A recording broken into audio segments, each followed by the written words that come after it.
Ekitali kya bulijjo olwaleero Pulezidenti Museveni abaddewo ng'akalulu k'okulonda omumyuka wa sipiika kakubwa n'okubalwa akabonero akalaga obukulu bw'akalulu kano eri ekibiina kya NRM ne gavumenti okutwalira awamu.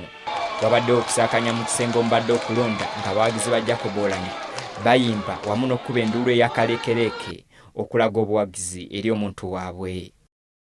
Minisita w'obulimi Bright Lwamilama yaleese erinnya lya Jacob Oulanyah mu lwokaano ng'era enkola bweba ng'ono amwogeddeko ng'omusajja alina obumanyirivu obwetaagisa era omusajja ayagala ennyo eggwanga lye.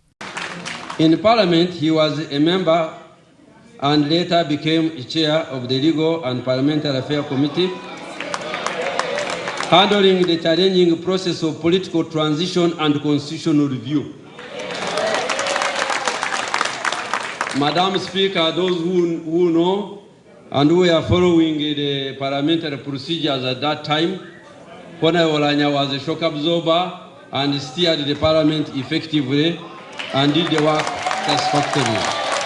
Oluvannyuma omubaka Panado naye aleese erinnya lya Muhammad Nsereko okuvuganya Jacob Oulanyah ku kifo kino.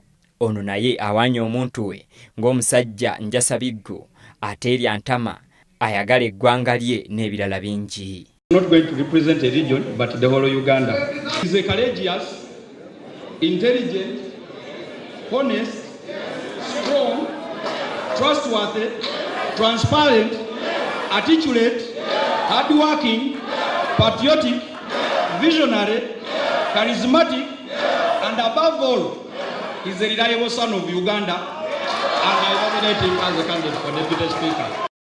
Okulonda kutandise nga kubadde kwa kyama newankubadde wabaddewo ababaka abadde bateesa nti kubeere kwa lwatu.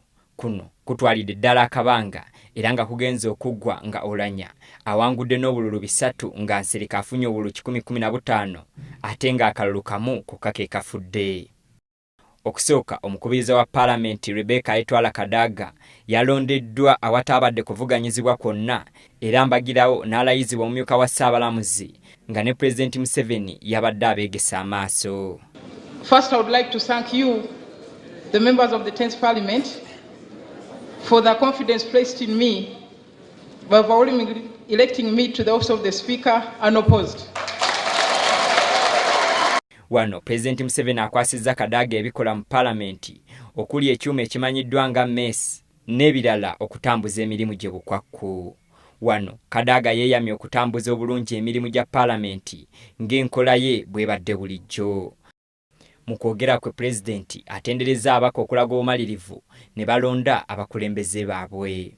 Ategeezezza nti mu kiseera kino Uganda eyolekedde okuva mu luse lw'amawanga amankuseere era nga bano balina okufuba okulaba nga tebaganya nguzi kusensera Paalamenti mu kiseera kino ng'ebyetaago by'eggwanga byeyongedde.